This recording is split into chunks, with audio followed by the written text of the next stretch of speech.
Olá pessoal do 8º ano, sejam bem-vindos para mais uma atividade de História.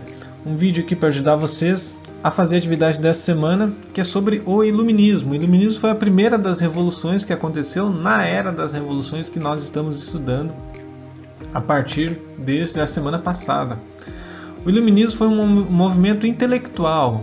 O que quer dizer isso? Foi um movimento de ideias. São pessoas que estavam pensando o mundo na época, a Europa na época, o jeito que as coisas eram organizadas e justificadas, e elaboraram intelectualmente, em forma de ideias, argumentos, opiniões, novas formas de organizar que até então não eram feitas, novas formas de organizar a sociedade europeia, que se baseavam nesses princípios que vieram aí na folha de vocês, que estão aqui, vocês estão vendo aí.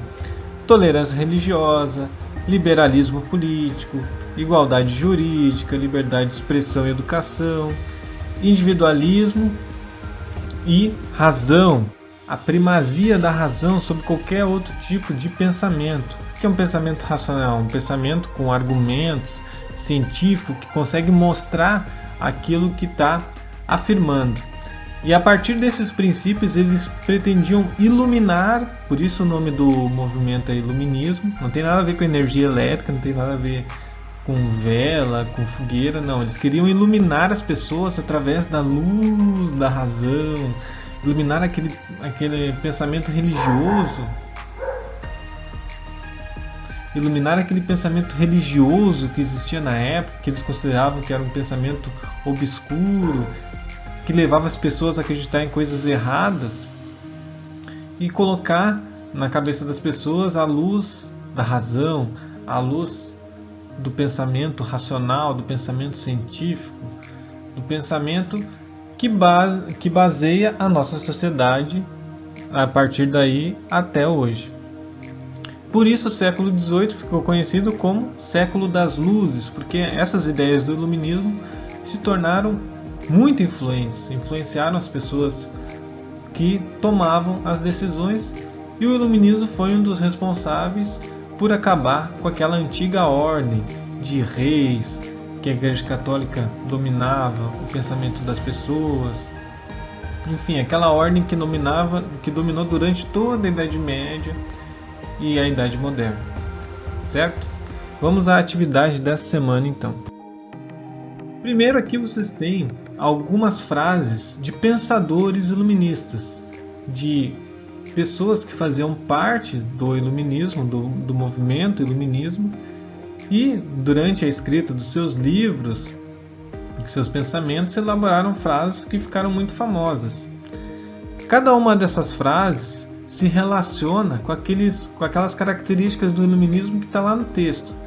Então, vocês vão pegar aqui, vão ler a afirmação A, por exemplo: a voz de Deus nos diz constantemente: uma falsa ciência faz um homem ateu, mas uma verdadeira ciência leva o homem a Deus. Que é uma frase do Voltaire, que era um pensador iluminista, pensador francês. Vocês vão pegar essa frase e vão colocar a qual característica pertence essa frase, qual que combina mais daquelas características do iluminismo, qual que combina mais com essa frase aqui. Já adianto para vocês que cada uma das frases é uma característica, não vai ficar nenhuma característica sobrando. Cada uma vai se adequar a uma dessas frases, certo? Essa é a atividade 1.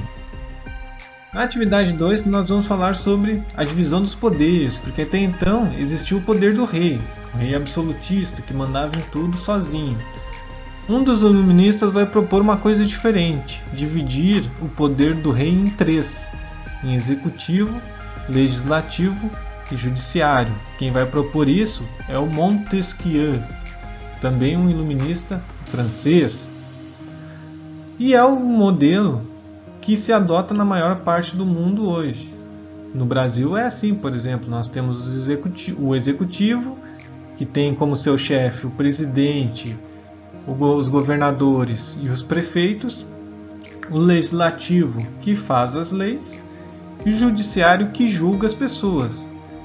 Na época do regime absolutista, quem fazia tudo isso sozinho era o rei. Ele que executava as obras, ele que criava as leis e ele quem julgava quem cometia crimes. E o que era crime era ele que considerava que era crime. Agora não, agora é dividido em 3 poderes com atribuições diferentes, justamente para dividir esse poder, para não dar muito poder para uma pessoa só.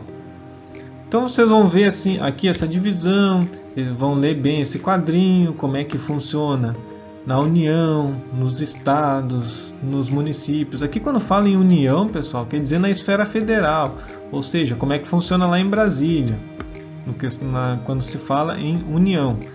Quando é em estados, é como funciona nos estados da federação, como é que funciona no Rio Grande do Sul, em Santa Catarina, em São Paulo, no Paraná, em cada estado do Brasil. E nos municípios, como funciona em cada cidade, como funciona em Tapes, como funciona em Camaquã, como funciona em Amaré, como funciona em Guaíba. Todos têm um modelo semelhante, todos têm os 3 poderes, o executivo, o legislativo e o judiciário, mas cada uma dessas partes, a União, os estados e os municípios, tem atribuições diferentes, tem mais poder ou menos poder, dependendo, claro, do tamanho. A União, por exemplo, tem mais poderes do que os estados, porque a União manda em todo o Brasil, enquanto os estados mandam só na sua região ali. E, por sua vez, os estados têm mais poder que os municípios, porque o estado é maior que uma cidadezinha de cada vez. Então vocês vão analisar bem esse quadrinho aqui. Se tiverem dúvidas sobre isso, não entendeu nada, me chama no WhatsApp que eu te dou uma explicação lá no particular.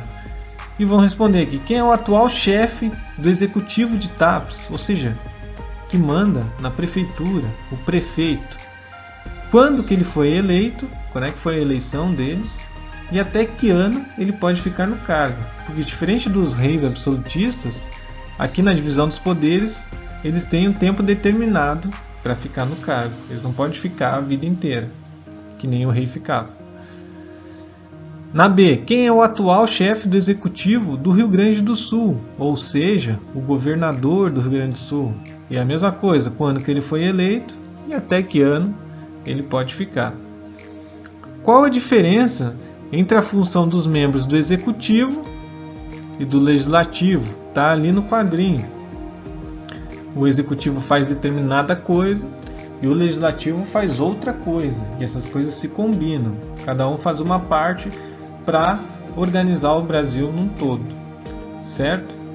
Essa atividade é um pouquinho mais complicada, tanto a 1 quanto a 2, vai exigir bastante interpretação de texto de vocês, então leiam com bastante atenção. E qualquer dúvida me chama lá no WhatsApp, certo? Até a próxima atividade e tchau, tchau.